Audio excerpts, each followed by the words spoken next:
ulama mengajari kita seperti itu, bahwa kita itu tidak boleh mudah didikte oleh sosial, tapi kita hanya boleh didikte oleh Allah dan Rasulnya, dan itu melalui riwayat.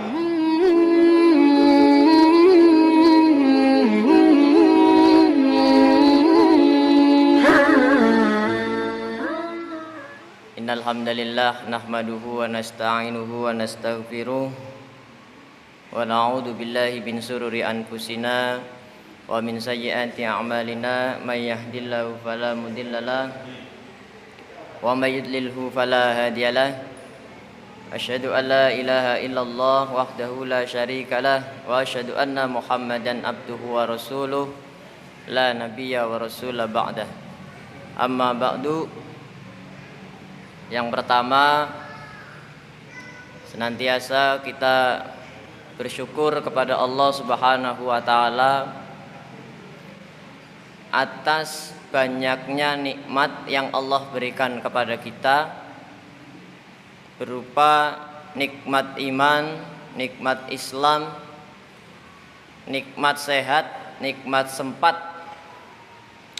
dan nikmat-nikmat yang lain, yang dengan nikmat itu kita sama-sama bisa berkumpul di taklim malam Sabtu, yang mudah-mudahan menjadikan kita memberatkan timbangan amal kebaikan kita di yaumil hisab nanti.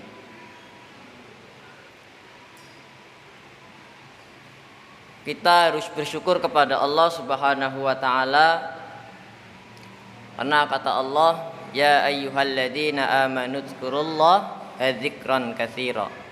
Jadi kita disuruh kemudian untuk mengingat Allah dengan sebanyak-banyaknya.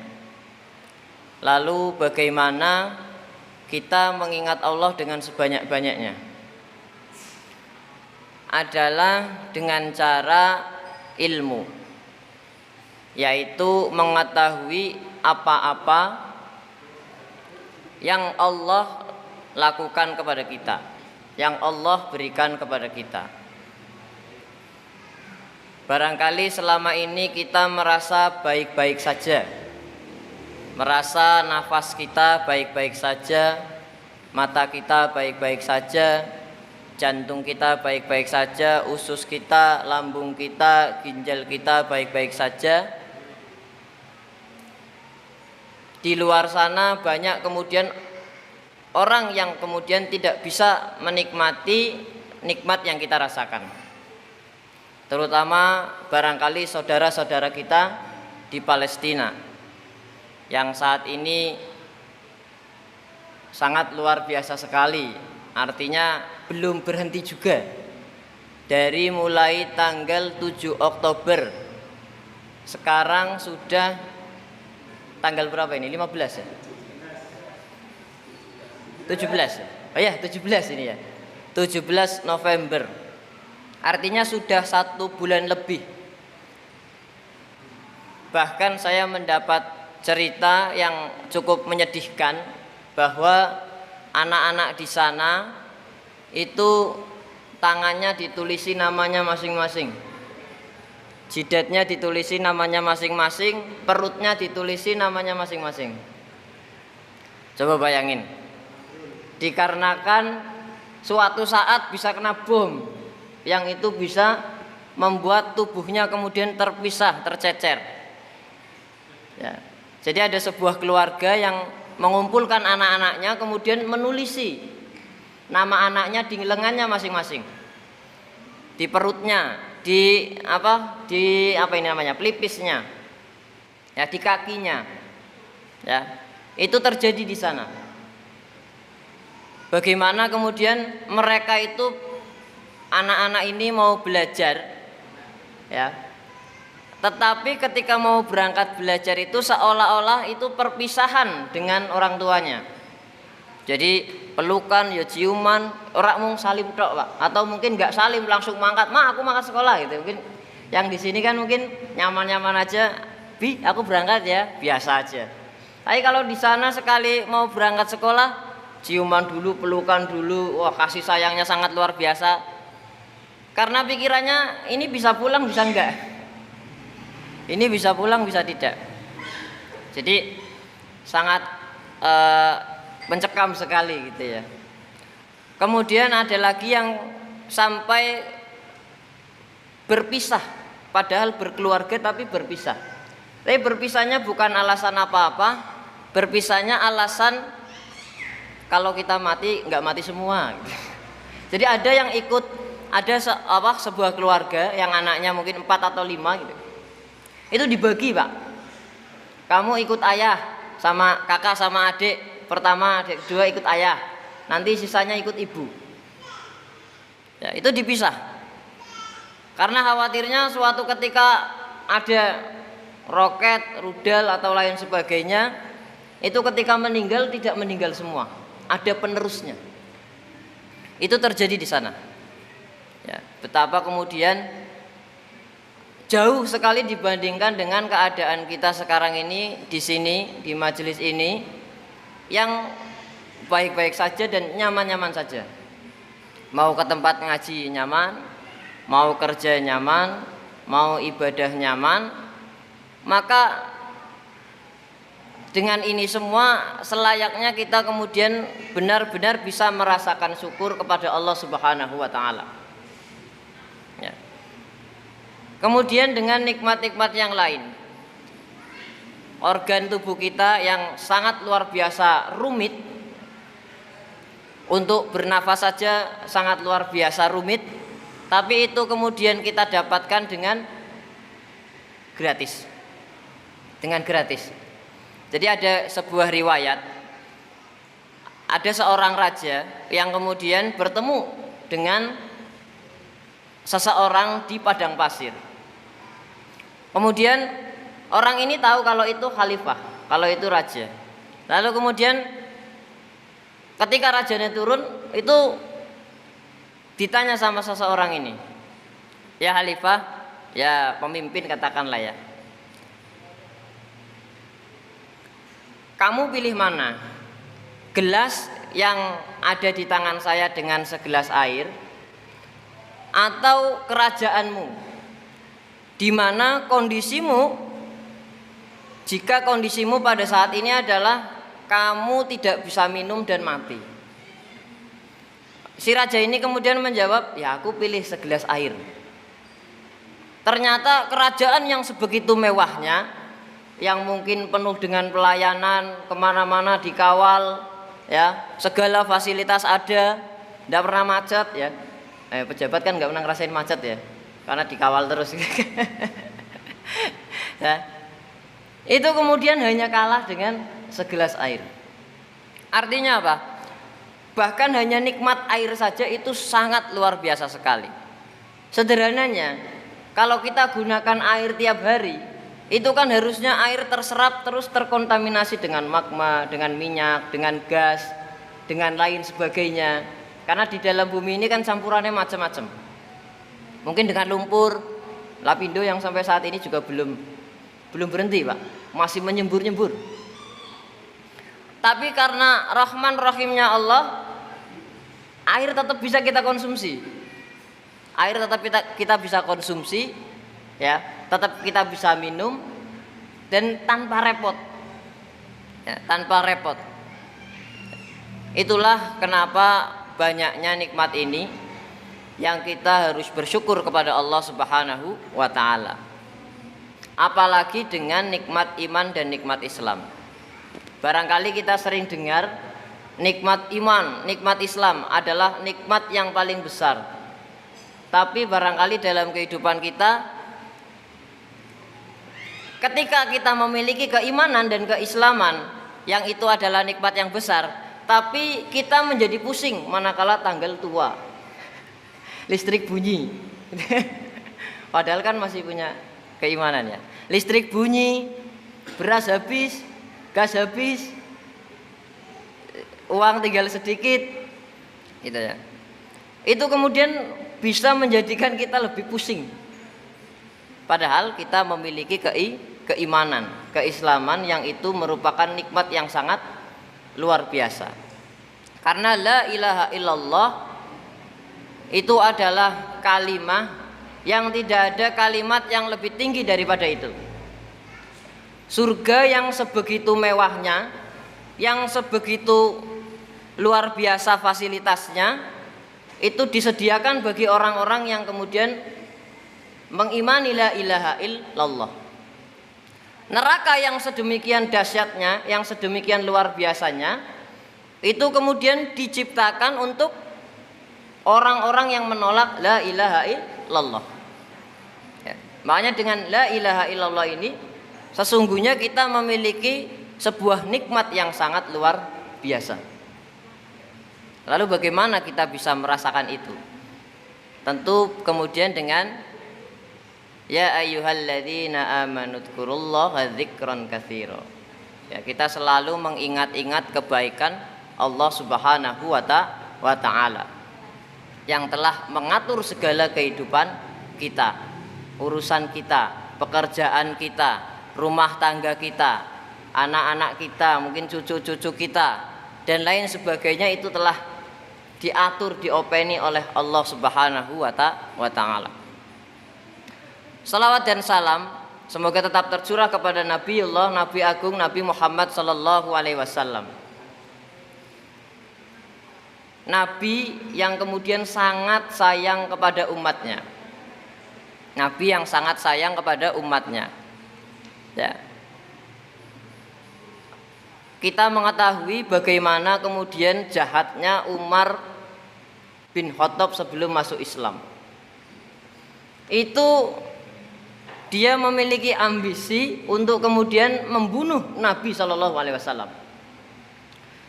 Hingga akhirnya dia membawa pedang dari rumahnya, lalu kemudian dia bertemu seseorang di jalan.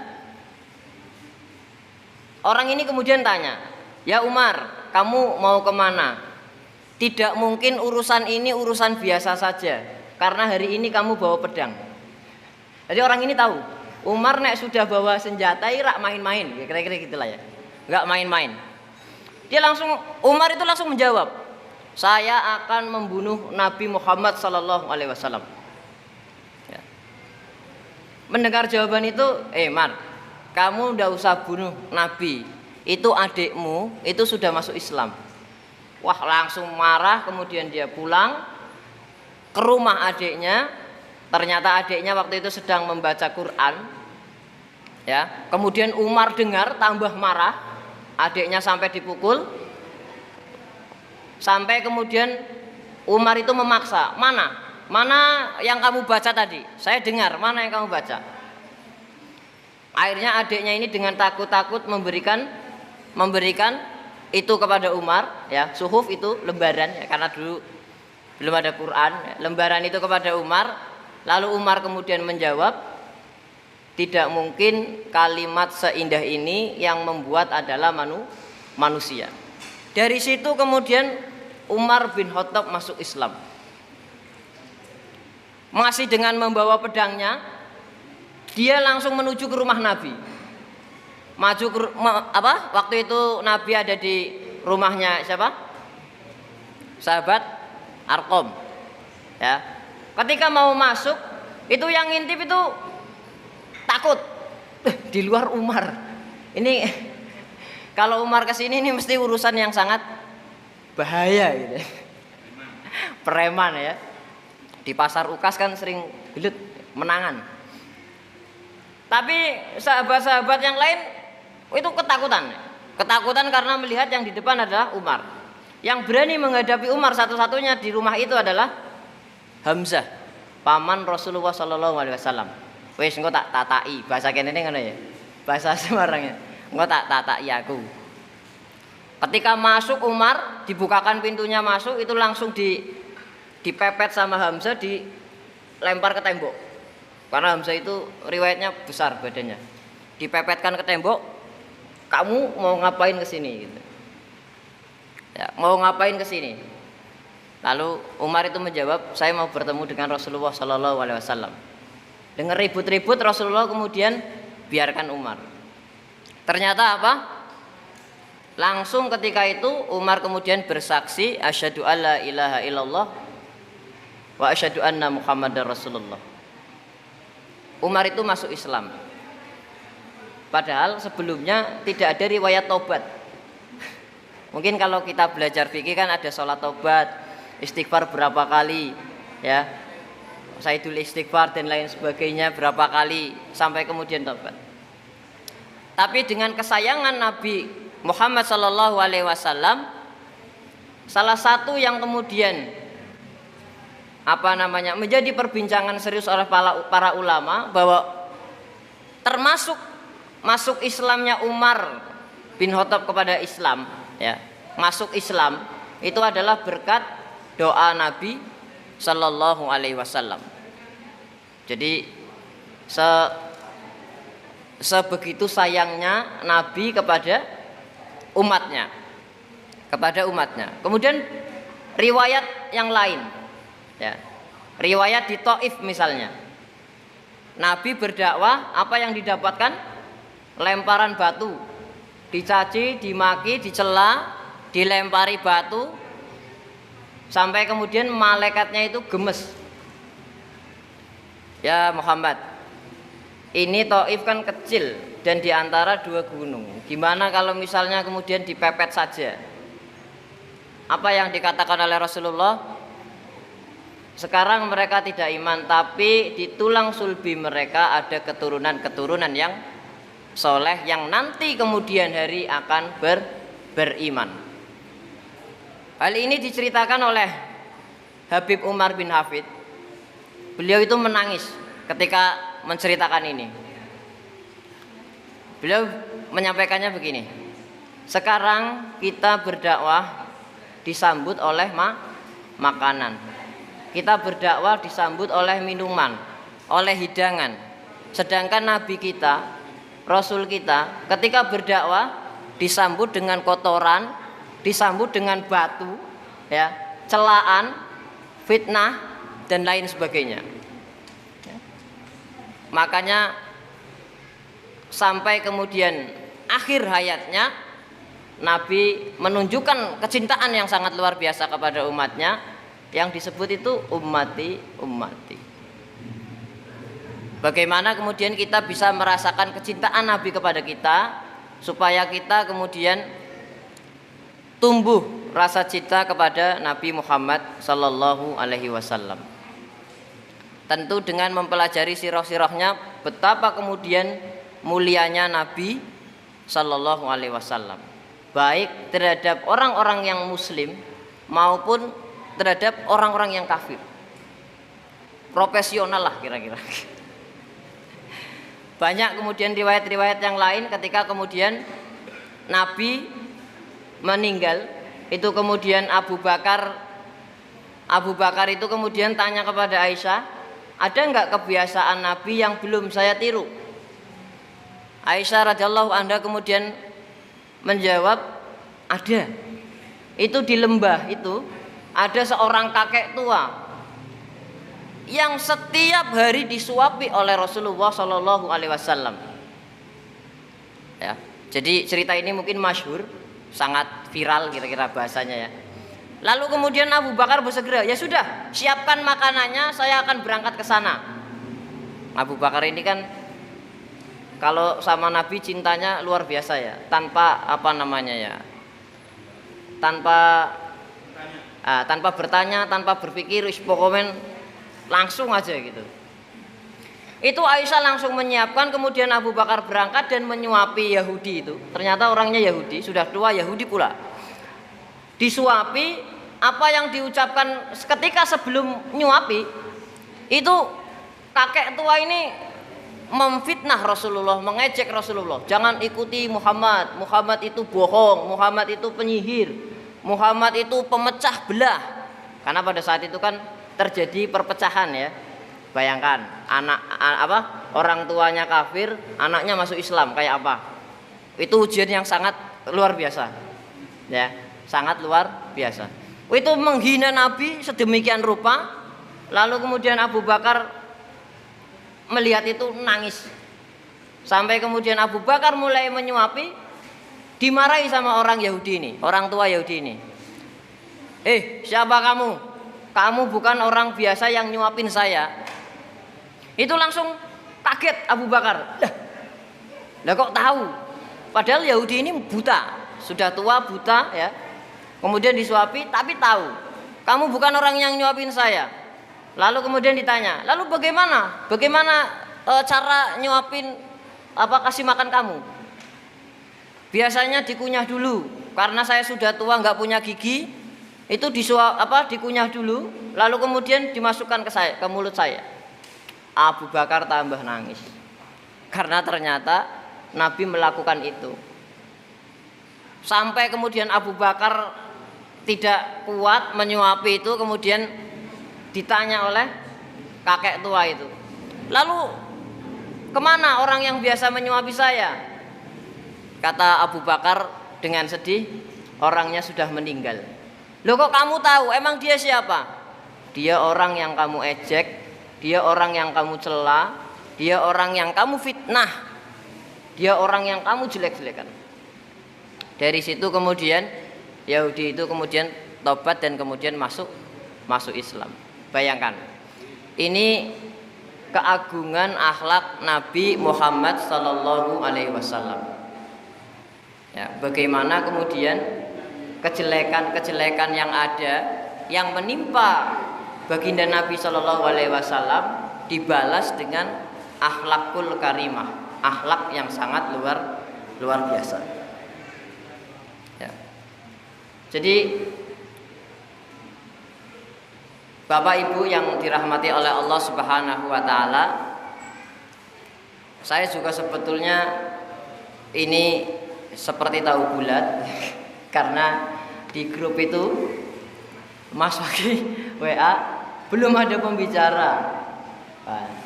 Belum ada pembicara, itu baru tadi pagi. Baru tadi pagi. Kemudian ya sudah, kalau tidak ada diisi saya. Ya, di sini mungkin sama-sama belajar ya, bagaimana kemudian kita membangun cinta kepada Allah Subhanahu wa taala, juga membangun cinta kita kepada Rasulullah sallallahu alaihi wasallam. Itu perilaku Nabi sallallahu alaihi wasallam kepada orang kafir. Masa kita dengan saudara kita sendiri galak? Katakan anak kita melakukan sebuah kesalahan, lalu kita marahnya melebihi Nabi. Ya, padahal Nabi itu orangnya yang sangat lemah lembut. Jadi sesuai yang ditulis di tema pada malam hari ini, bahwa ada dua hal yang dicintai oleh Allah Subhanahu wa taala, yang utama di hadapan Allah Subhanahu wa taala. Ini saya ambil di kitab Nasoihul Ibad karangan Ibu Hajar Al-Asqalani. Jadi saya itu mendengar bahwa agama itu adalah riwayat.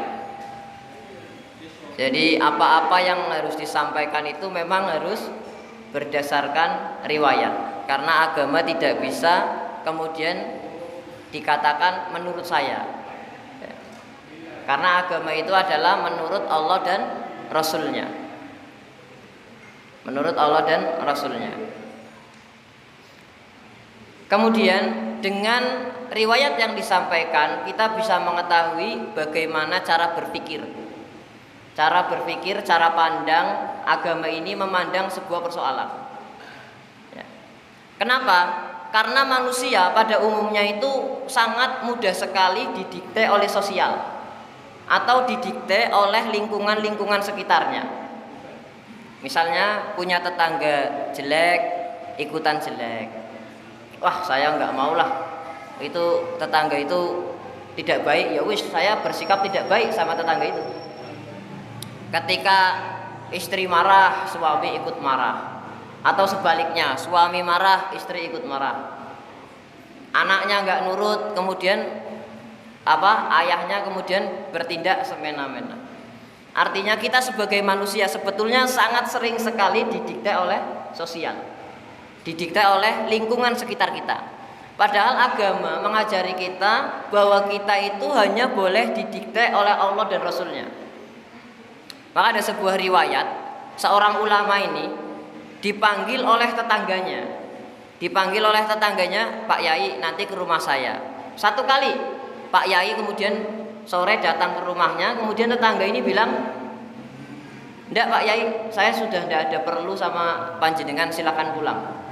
Ya pulang aja, Pak Yai ini pulang santai. Besoknya itu diingatkan lagi, "Pak Yai nanti ke rumah saya." Sampai 3 kali.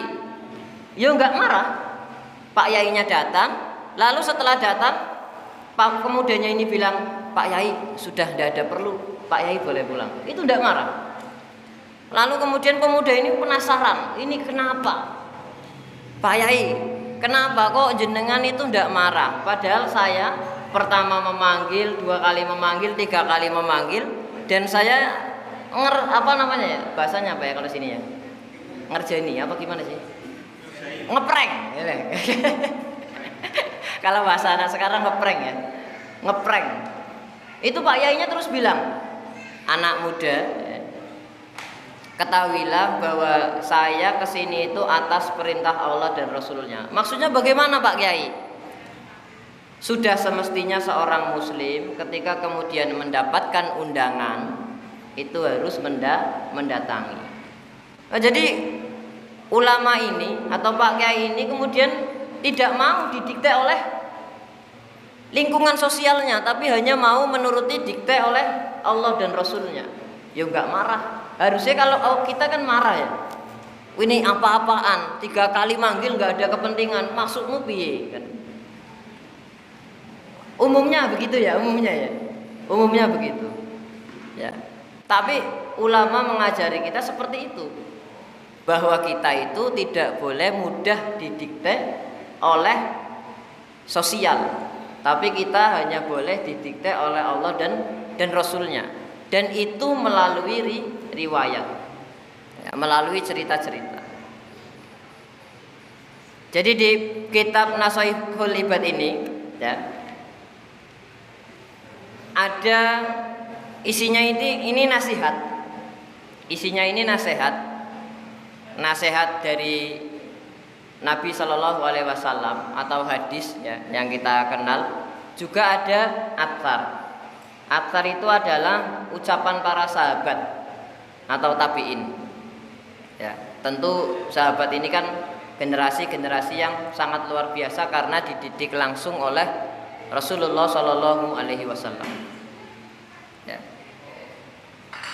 Di makalah pertama ya, jadi 2 perkara tidak ada yang lebih utama dari keduanya, yaitu iman kepada Allah dan memberi manfaat kepada orang Islam, baik dengan ucapan, kuasa, harta, atau dengan tenaga.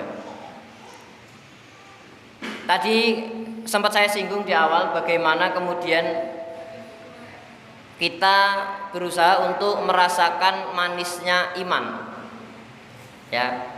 Kita berusaha untuk merasakan kelezatan iman, karena dengan iman inilah yang kemudian bisa menghindarkan kita dari rasa susah, dari rasa takut. Karena kata Allah, "Ala inna auliya Allah la khaufun walahum yahzanun." Jadi para kekasih-kekasih Allah itu mereka tidak merasakan takut, juga tidak merasakan sedih. Karena keimanan tadi didasari oleh ilmu yang kemudian berdasar kepada dikte daripada Allah dan Rasulnya. Mungkin kalau di sini sebagai pembicara misalnya ya, itu kan bisa merasa sedih. Wah, jamaah Siti misalnya. Kalau saya sih biasa saja. Misalnya, wah jamaah Siti. Atau misalnya, wah tidak ada yang mendengarkan. Sudah capek-capek belajar menyiapkan materi, tidak ada yang mendengarkan. Itu semua kan sebetulnya hanya karena ingin didikte oleh manusia.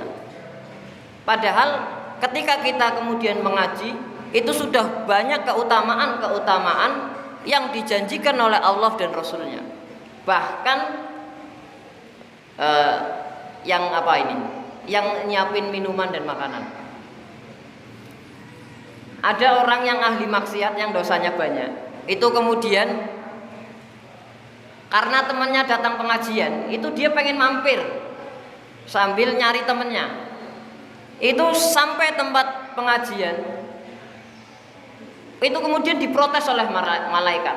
Karena orang yang menuntut ilmu itu diampuni segala dosanya, didoakan oleh seluruh makhluk yang ada di langit dan di bumi. Itu malaikat kemudian protes, ya Allah, ini orang ini nggak niat ngaji. Orang ini nggak niat ngaji, dia cuma nyari temennya. Aslinya yo cuma mampir terus nyari temennya itu. Yang niat ngaji itu temennya. Itu lalu Allah kemudian dia sudah masuk ke dalam janji yang sudah aku tetapkan. Artinya juga mendapat rahmat. Sama. Ya.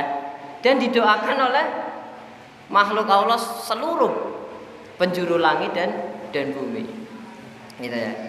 Jadi bagaimana kemudian kita merasakan keimanan itu tentang bagaimana kuasa Allah Subhanahu wa taala dan rahmat Allah Subhanahu wa taala mencakup segala hal. Mencakup segala hal. Kita tidak bisa membatasi. Kita tidak bisa membatasi Allah Subhanahu wa taala. Kalau saya ya ndak susah. Yang ikut pengajian itu ya bagus. Ya. Ada ulama yang sampai cerita seperti ini. Bagi saya itu ya ndak susah pengajian itu. Kalau yang ikut pengajian ya bagus, mendengarkan. Kalau yang tidak ikut pengajian ya bagus. Berarti levelnya sudah di atasnya. Yaitu tahapnya sudah tidak mendengarkan lagi, tapi langsung praktek. Karena di pengajian itu kan biasanya, ayo, bagaimana kemudian misalnya seorang suami menafkahi istri, itu langsung praktek, menyenangkan anak dengan langsung membelikan mainan atau ngajak jalan-jalan, itu kan langsung praktek. Kalau kita ini kan baru tahap mendengarkan, kira-kira kan gitu. Itu sampai seperti itu. Jadi ulama ini nggak susah, berpikirnya seperti itu, tidak susah. Ya, itu cara pandang ulama, ya, cara pandang orang-orang yang kemudian sudah dekat dengan Allah Subhanahu wa taala. Ya, pengajian sepi, opo sepi biasa. Karena apa? Ternyata yang diajarkan oleh ulama-ulama kita adalah bagaimana kemudian berprasangka baik kepada Allah Subhanahu wa taala. Karena Allah janji sendiri, ya, bagaimana kemudian Allah Subhanahu wa taala sesuai dengan prasangka hambanya. Dan banyak kemudian riwayat-riwayat yang lain. Kemudian yang kedua, memberi manfaat kepada orang Islam.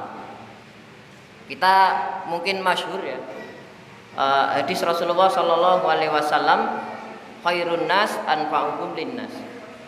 Jadi bagaimana kemudian kita memberikan manfaat kepada orang lain. Kalau dimanfaatkan bagaimana? Ya sudah, kalau orang alim dimanfaatkan itu ndak mikir. Kira-kira ada yang sampai seperti ini. Ini perilaku ulama ya.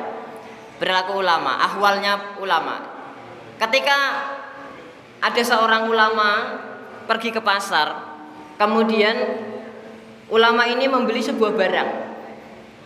Membeli sebuah barang, ternyata pembelinya itu apa jenenge ya? Ngapusi bahasanya ya. Ngapusi. Jadi barang yang sebetulnya harganya cuma 10.000 itu dibeli ulama ini 40.000.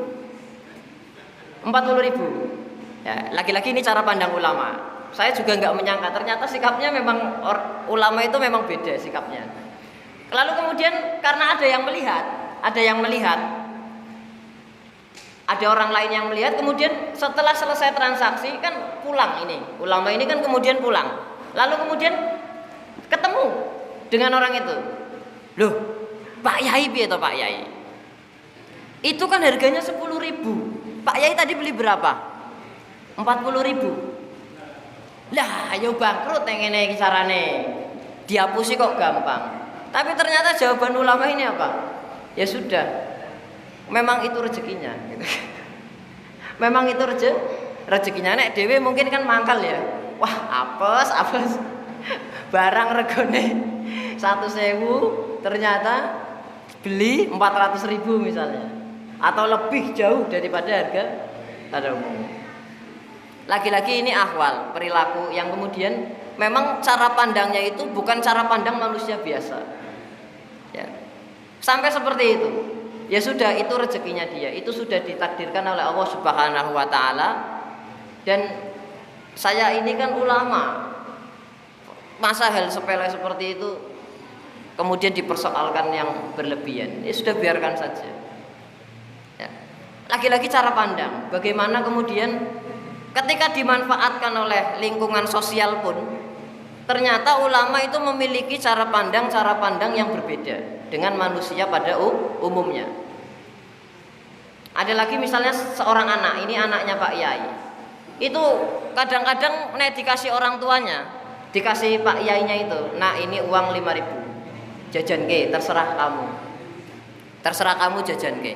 Kadang anak ini pun beli sesuatu yang itu tidak dimakan. Kadang ada ya seperti itu ya, anak kecil ya. Anak kecil kan beli sesuatu tidak mesti dimakan habis toh. Kadang mesti sisanya banyak biasanya ya, karena nggak suka biasanya kan gitu. Itu dimarahi sama istrinya. Lalu kemudian dijelaskan. Ini lagi-lagi cara pandang. Kemudian menjelaskan bahwa lah iyo cuman uang 5.000 kok jadi perkara. Anak kita yang dibutuhkan pembeli, yang dibutuhkan penjual itu apa? Kan laku. Dia sudah membeli, anak kita sudah membeli, itu kan sudah membahagiakan orang lain. Kadang orang itu kan malu kalau mau minta. Mau minta kan malu, tapi karena adanya jual beli walaupun harganya 2.000 bahkan 500 rupiah itu kan punya harga diri. Tidak jadi malu. Ya sudah, beli habis tidak dimakan ya tidak masalah. Wong kita juga sudah membahagiakan orang lain. Laki-laki ini cara pandang. Bahkan sampai kemudian sekalipun dimanfaatkan. Ada yang lebih ekstrim ini. Ada seseorang yang tidak menyukai ulama ini, kemudian mengundang ulama ini ke sebuah acara makan-makan. Emang ini nakal ya, nakal sekali. Jadi orang ini kemudian menghidangkan makanan-makanan yang haram, termasuk daging babi. Itu kemudian ketika disuruh makan, itu ulama ini nggak banyak tanya, makan aja. Makan enak sampai habis ya. Sampai habis makanan itu selesai habis, kemudian disuruh naik. Pak Yai silakan naik ke depan. Dikiranya mau diapa gitu ya. Ternyata diumumin. Lihat ini, Pak Kiai ini telah makan sesuatu yang haram. Apa respon ulama ini? Respon Pak Kiai ini? Responnya adalah alhamdulillah. Alhamdulillah. Karena kalau tidak tahu kan hukumnya jadi halal ya. Alhamdulillah ketika saya makan jenengan gak kasih tahu. Sehingga itu hukumnya jadi halal. Ya lagi-lagi ini cara pandang ulama. Itu. Dikiranya ulama ini malu, ya malu karena diumumin telah makan aib ya. Karena Islam itu kan makan sesuatu yang haram itu kan aib. Senajan orang sholat loh ya. Walaupun nggak sholat kadang mau makan kata, ayo kadang mikir. Karena tahu ada makanan-makanan yang kemudian diharamkan. Dikiranya ulama ini mau dipermalukan, ternyata ulama ini punya cara pandang sendiri. Bahwa alhamdulillah untung ketika makan tadi saya nggak dikasih tahu. Hukum nggak kena dosa itu ada berapa? Nggak tahu. Lupa ya. Tidak sengaja tidur ya. Gila. Itu tidak kena. Lah lagi-lagi ini cara pandang ulama. Nah, agama kemudian mengajari kita dengan cara pandang yang demikian, yang apa? Yang ini hanya mau didikte oleh Allah Subhanahu wa taala dan Rasulnya. Bukan atas nafsu pribadi. Mungkin kalau kita dihapusi kan umumnya marah. Wah, digawe ngerti. Mungkin umumnya kan marah. Nah, Lagi-lagi ini cara pandang bagaimana kemudian kita memberi manfaat kepada orang lain selama kita tidak mengetahui bahwa ternyata kita dimanfaatkan, jalan saja gitu ya. Jalan saja ya. Oke, itu makalah yang pertama ya. Kemudian makalah yang kedua, jadi barang siapa bangun pagi dan tidak bermaksud menzalimi seseorang, maka ia diampuni dosanya. Dan barang siapa bangun pagi dan bermaksud menolong orang yang teraniaya serta memenuhi keperluan orang Islam, maka ia mendapatkan pahala seperti pahala haji yang mabrur. Ya, mungkin ya. Jadi mungkin kita sering dengar kalau keutamaan haji itu sangat luar biasa sekali. Lagi-lagi saya bukan yang apa ya udah nggak usah haji, bukan yang ranah itu ya, bukan yang ranah itu. Tapi terkadang itu ada yang ya kita bayangkan saja, misalnya orang-orang yang kemudian ekonominya masih perlu dibantu. Ya, kan mendengarkan kemuliaan keutamaan haji itu kan ngenes. Itu ada ulama yang sampai membela. Artinya apa? Bahwa keutamaan haji itu bisa kemudian diraih dengan cara-cara yang lain. Ya, artinya agama ini selalu ada jalan. Agama ini selalu ada jalan. Yang kaya ya ada jalannya, yang miskin sekalipun ada jalannya, yang pinter alim juga ada jalannya, yang bodoh pun juga ada jalannya. Itulah kemudian agama kenapa menjadi rahmatan lil alamin. Kan nggak mungkin agama buat orang kaya saja, atau nggak mungkin agama kemudian hanya untuk orang miskin saja. Tapi agama kemudian ada di setiap jalan, di setiap lini kehidupan. Kenapa? Karena agama ini adalah sebuah kebenaran. Kebenaran diselehke rasa ngojo wae mesti menang, Pak. Mesti menang. Namanya wae kebenaran. Diselehke rasa ngojo lho, diselehke biasa wae. Itu mesti menang. Karena yang menjaga agama itu adalah Allah dan Rasulnya. Apalagi ditenanani. Ya ditenanani ya juga belum tentu menang. Kersane Gusti Allah. Terserah Gusti Allah. Kayak apa kondisi misalnya Palestina sekarang di jalur Gaza terutama, orang-orang Yahudi ini memang kan memiliki watak yang sangat jelek gitu ya. Sampai kemudian yang dikritik di dalam Al-Quran itu orang Yahudi itu adalah emang kelompok pembunuh. Jadi orang Yahudi juga tidak lepas dari yang namanya ketuhanan. Ya, kita tahu Yahweh itu kan Tuhan mereka. Itu ulama yang menafsirkan itu ya maksudnya ke Allah, atau ada kekuatan ya di luar mereka. Artinya masih mengakui adanya ketuhanan. Masih mengakui adanya ketuhanan, ada kekuatan super yang lain yang itu di atas manusia. Tapi perilaku orang Yahudi ini adalah memang pembunuh. Itu siapa namanya? Netanyahu. Itu saya dengerin kajiannya sedikit Gus Ulil ya. Jadi Benyamin Netanyahu itu dia sebetulnya dalam karir politik itu mau habis, mau redup di internal Israel, negara Israel. Ya, itu mau redup. Itu kemudian kenapa sekarang kemudian Benyamin Netanyahu itu naik?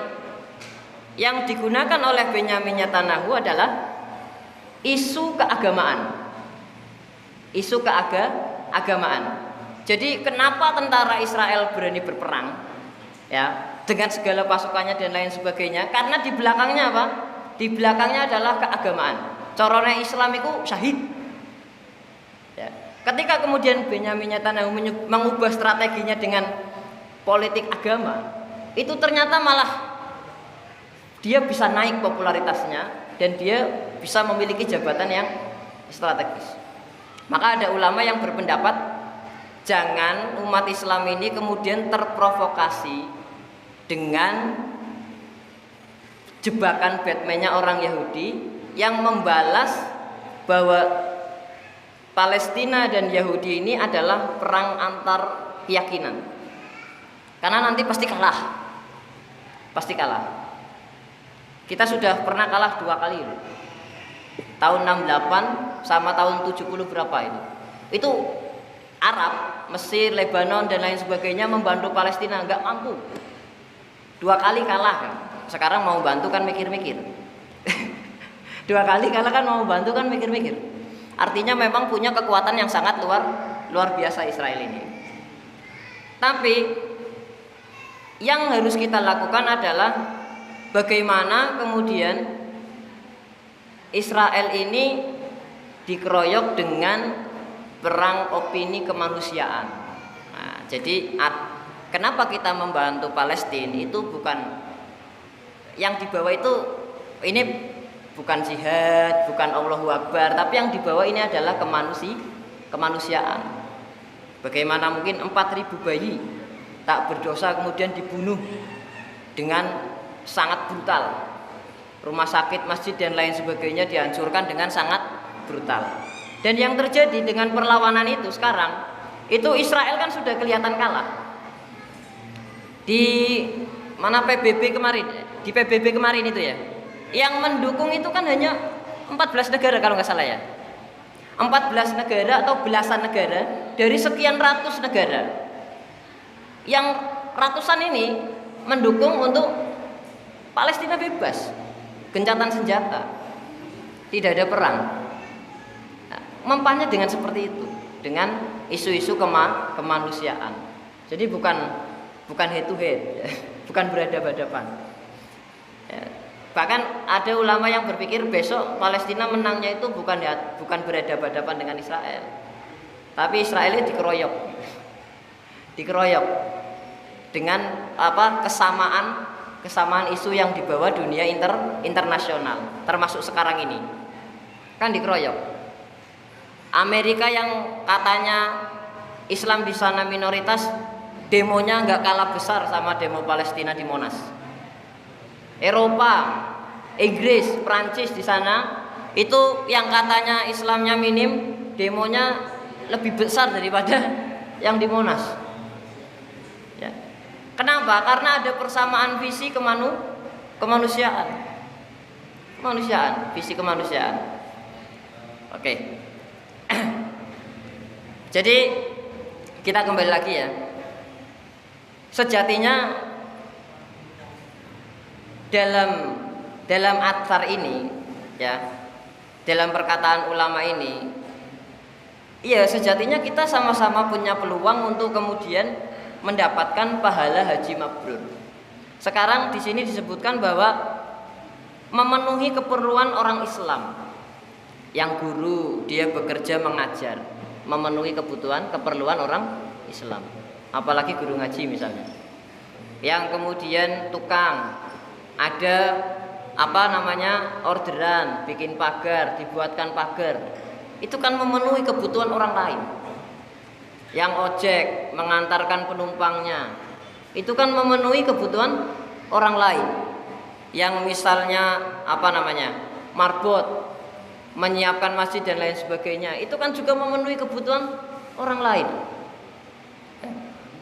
Nah, bagaimana kebaikan ini terasa di kita itu nilainya besar. Nilainya besar di hadapan Allah Subhanahu wa taala. Kemudian yang terakhir barangkali ini makalah ketiganya, manusia yang paling dicintai Allah taala ialah manusia yang paling bermanfaat bagi manusia yang lain. Dan seutama-utama amal ialah menyenangkan hati orang yang beriman dengan cara menghilangkan kelaparan, kesusahan atau melunasi hutangnya. Sing terakhir rada abot ya. Sing utang sapa, sing kon nanggung sapa? Sing utang sapa, sing kon nanggung sapa? Ya. Tapi sing dua kita kira-kira bisa lah ya. Menyenangkan hati orang yang beriman dengan cara menghilangkan kelaparan. Ini beda, kita harus punya beda dengan orang-orang Yahudi ya. Orang-orang Yahudi itu ketika disuruh Rasulnya untuk memberikan makan ke orang lain itu jawabannya begini. Ya Nabi, ngapain aku kasih makan orang itu? Kalau Allah menghendaki kasih makan orang itu kan bisa aja. Ngapain harus minta ke saya? Wah, ini orang Yahudi karakteristiknya seperti itu.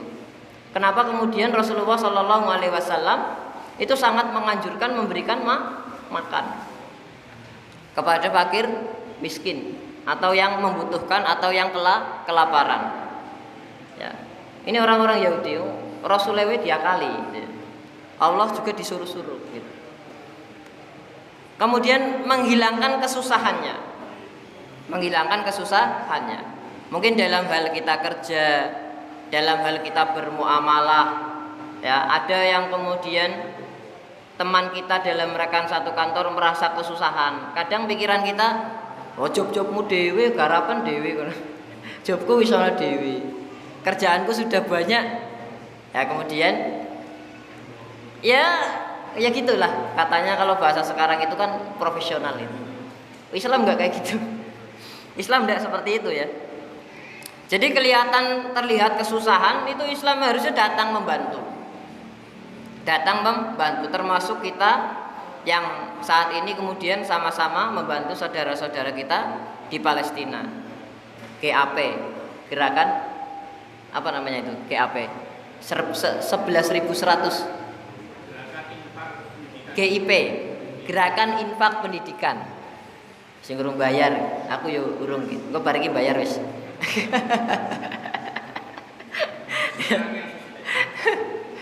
Serius. Jadi bantuan kita itu di sana yo bagi mereka itu sangat berarti sekali. Sangat berarti sekali. Ya, sangat berarti sekali. Ya, kemudian isi saya. Ya. Kemudian yang terakhir melunasi hutang. Nah, iki sing bos-bos. Yang bos-bos. Ya.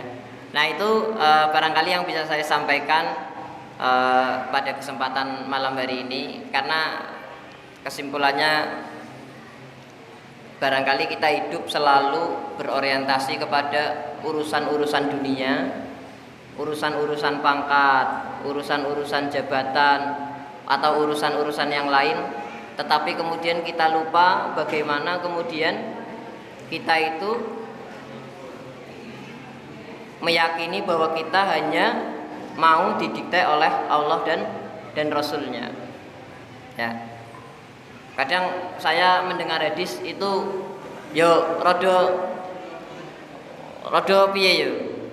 Hadisnya itu begini. Manusia, ini bahasanya biar mudah aja ya. Manusia, kamu nek miskin gak inget aku, nek kaya gak inget aku. Ini Allah yang kemudian berfirman ya. Manusia, kamu nek miskin gak inget aku, nek kaya ya ndak inget aku. Nek miskin kamu bekerja siang dan malam akhirnya lali aku, gak inget aku. Nek kaya kamu ngitung duitmu, kamu ngatur hartamu ya ndak inget aku. Aslinya nek denger di sini ya meriang, kayak tamparan sekali ya. Ya, lagi-lagi bagaimana kemudian kita sebagai orang-orang yang beriman itu mengingat Allah, berusaha untuk dicintai Allah Subhanahu wa taala, menempatkan Allah di hati kita dengan mengingatnya sebanyak-banyaknya. Wallahu a'lam bishawab. Apabila ada kebenaran datangnya dari Allah Subhanahu wa taala, dan apabila ada kesalahan semata-mata dari saya pribadi, terima kasih. Assalamualaikum warahmatullahi wabarakatuh.